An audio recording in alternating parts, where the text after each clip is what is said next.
सर्वेश, प्रशांत किशोर इस बार चुनावी मैदान में नहीं उतर रहे हैं। इसके दो एंगल्स हैं। सबसे पहला ये है कि अगर मान लीजिए कम सीटें आती हैं या फिर जो वो उम्मीद कर रहे हैं वो नहीं आती तो लोगों का मनोबल ना टूटे, लेकिन पीके की पार्टी में जो लोग हैं, जो कार्यकर्ता हैं, उनका मनोबल इसी बात से टूटता नजर आ रहा है कि प्रशांत किशोर चुनाव नहीं लड़ेंगे। जमीनी हकीकत वहां पर क्या? देखिए, पीके जो हैं पर्दे के पीछे से खेल खेलने के माहिर हैं और वो पर्दे के पीछे से ही खेल खेलना ज़्यादा पसंद करते हैं।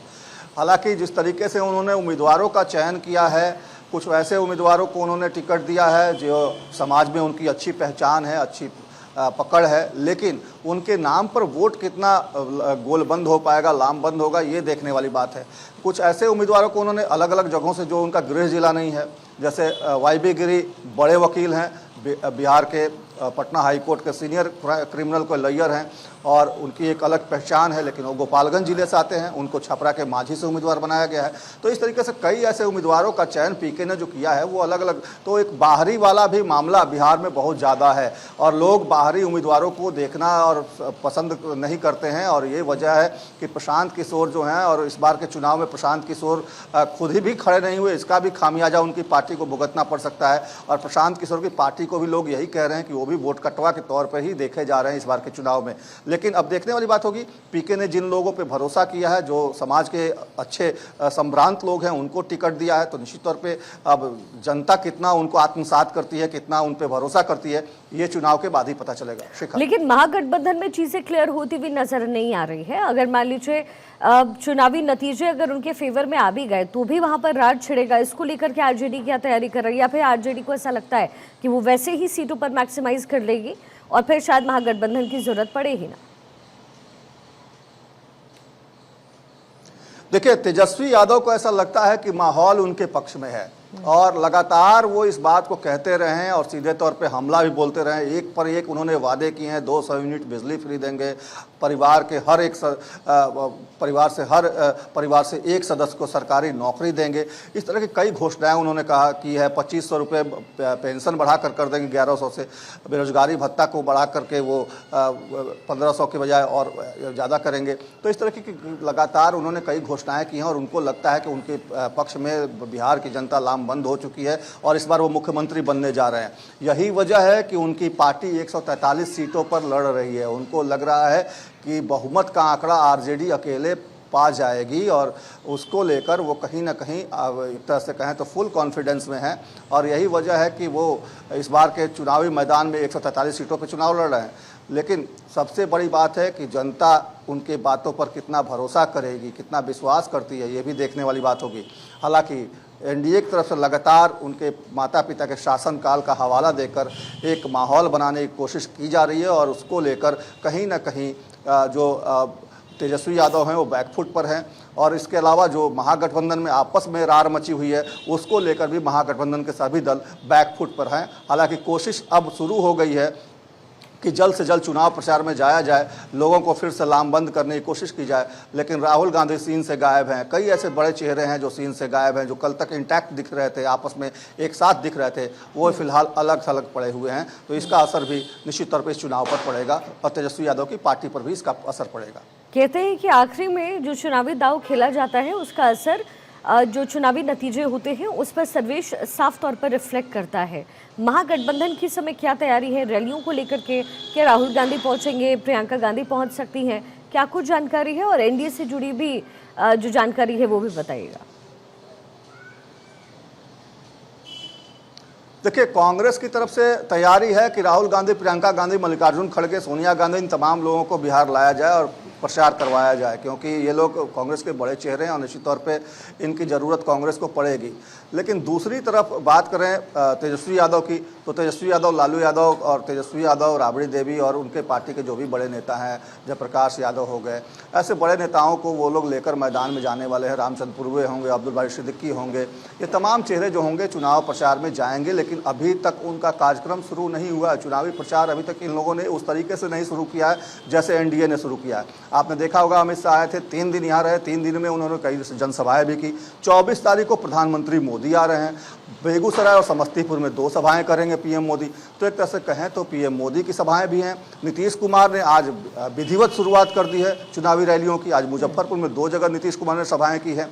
कई राज्यों के मुख्यमंत्री पिछले दिनों आकर गए, उन लोगों ने कई जगहों पे नॉमिनेशन में हिस्सा लिया और नॉमिनेशन के बाद सभाएं की। योगी आदित्यनाथ भी आए, आपने देखा होगा, प्रमोद सावंत आए, मानिक साहा आए, ये तमाम ऐसे लोग हैं, नायब सिंह सैनी आए। तो तमाम ऐसे जो स्टार प्रचारक हैं बीजेपी के, वो मैदान में कूद चुके हैं। मनोज तिवारी हो, रवि किशन हो, सभी लोग लगातार धुआंधार चुनाव प्रचार कर रहे हैं। और इस मायने में कहीं ना कहीं महागठबंधन इस मायने में भी बैकफुट पर है, क्योंकि अभी तक उनके कार्यक्रम शुरू नहीं हुए हैं, न चुनावी सभाएं शुरू हुई हैं। तो अगर कार्यक्रम की शुरुआत नहीं हुई है और चुनावी सभाएं नहीं हो रही है, इसको लेकर के कोई रोड मैप अगर महागठबंधन ने तय नहीं किया है, तो क्या तेजस्वी यादव अकेले ही इस पिच पे खेल पाएंगे?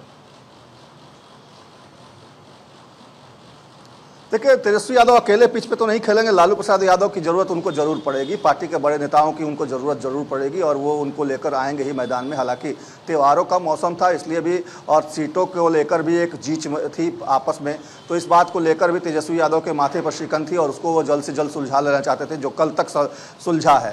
हालांकि अभी तक भी उसमें 11 सीटें ऐसी हैं जहाँ पे विवाद बना हुआ है। तो एक तरह से कहा जाए तो, और कल दीपावली थी, आज जो है छोटी दीपावली है।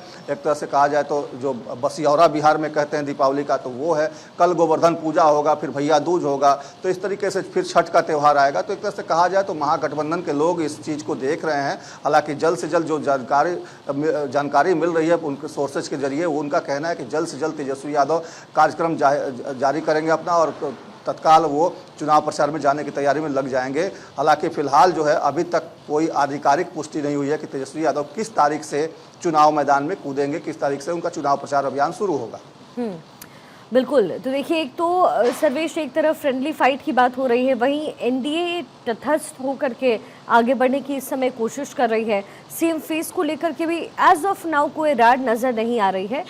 लेकिन अगर इलाके वाइज बात करें, अगर मिथिलांचल के इलाके की बात करें या फिर हम पश्चिमी चंपारण की तरफ बात करें, तो जो ग्राउंड पर है, क्या वो मुद्दे हैं जिसको लेकर के इस बार चुनावी प्रत्याशी उतर रहे हैं और जो जनता है वो वोट करने का सोच रही है? देखिए, जो पब्लिक है उसको विकास से मतलब है, उसको पलायन रुक जाए इससे मतलब है, उसको रोजगार से मतलब है, उसको शिक्षा से मतलब है, उसको स्वास्थ्य सुविधाओं से मतलब है। और इस मायने में बिहार ने लंबी छलांग लगाई है। निश्चित तौर पे देखिए, जो हालात पहले कुछ दिनों तक थे, लोकसभा चुनाव से पहले तक थे, उसमें काफ़ी बदलाव आया है। पिछले 6 महीनों में देखा होगा आपने कि नीतीश कुमार ने एक पर एक कई घोषणाएं की हैं। उनको अमली जामा पहनाया गया, उसमें उसके कैबिनेट से पास कराया गया और कैबिनेट से पास कराकर उनको लागू भी किया गया। चाहे वो नौकरी देने का हो, TRE 4 का जो मसला था उसको सॉल्व करने की कोशिश नीतीश कुमार ने की। तो सिपाही भर्ती का जो मसला था उसको सॉल्व करने की कोशिश की। BPSC का जो था मसला उसको सॉल्व करने की कोशिश की। पेपर लीक का एक मसला था, उसको भी सॉर्ट आउट किया गया, उसके भी मुख्य आरोपी को गिरफ्तार किया गया और तमाम चीज़ें जो है उस पर कार्रवाई की गई। तो एक तरह से कहा जाए तो विपक्ष जो है इसको मुद्दा जरूर बना रहा है कि पलायन, बेरोजगारी, महंगाई, दवाई, सिंचाई, पढ़ाई की बात विपक्ष कर रहा है। लेकिन दूसरी तरफ एनडीए सीधे तौर पर विकास का मुद्दा लेकर आगे जा रहा है और जनता भी विकास के मुद्दे पर ही वोट करना चाहती है। जो ग्राउंड रियलिटी है, जो पब्लिक की बात करें, चाहे वो सीमांचल का इलाका हो, चाहे फिर वो मिथिलांचल का इलाका हो, चंपारण हो, शाहबाद हो, मगध का इलाका हो, अंग प्रदेश जिसको भागलपुर का इलाके को अंग प्रदेश के तौर पर लोग जानते हैं, ये तमाम इलाके ऐसे हैं जहां पर विकास ही मुद्दा है। और विकास के मायने अगर देखे जाएं तो नीतीश कुमार उस मायने में काफ़ी ज़्यादा आगे निकलते हुए दिख रहे हैं, क्योंकि 2005 के पहले का बिहार और 2005 के बाद का बिहार बहुत बदल चुका है और निश्चित तौर पे इसका असर भी देखने को मिल रहा है। जनता इन्हीं मुद्दों पर वोट करेगी। शिखा।